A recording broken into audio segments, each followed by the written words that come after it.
actually going to be doing a voiceover of this video simply because there was a lot of wind noise up on the roof and then a very large truck in the background, which makes it extremely difficult to hear what's being said. This was originally actually just supposed to be photo documentation showing the potential felt that extends 6 inches over the ridge line. It would not be present under the actual ridge vent, but it's very common in places where the ridge vent does not fully extend to the roof. And upon unsealing that first shingle, it actually ripped there in the middle, as you can see. So we decided just to record the entire process instead of just trying to take photo documentation, just because the shingles appeared to be extremely brittle. And there's also a lot of granular loss happening. He's just explaining here how he was unsealing the shingle and it ripped. And now we're going to be attempting to remove the nail. Once again, this was just to see if the felt was underneath there. So here he is going to pull out the nail. He's being very careful here. Also not lifting the shingle up too high, just enough to get that tool underneath in order to remove the nail.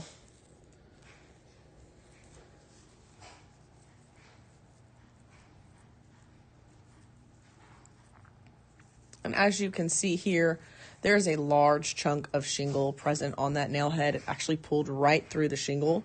That renders the original nail hole completely unusable.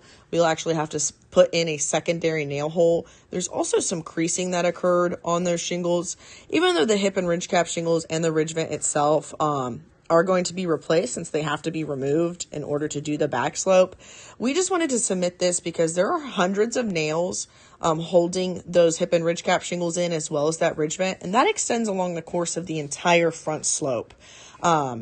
We are very concerned that the majority of those nails are going to pull through, as you can see this one did, and be rendered completely useless, which not only leaves a hole in the shingle underneath, but also in the decking itself, and is a potential leak point. It does not return the roof to its pre-loss watertight condition.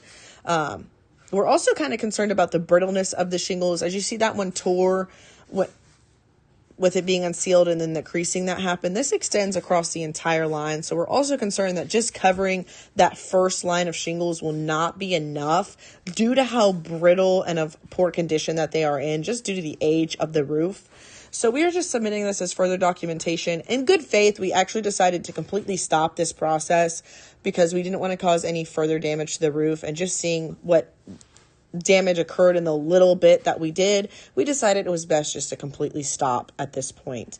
We thank you for your time and your consideration, and if you need any additional documentation, do not hesitate to reach out.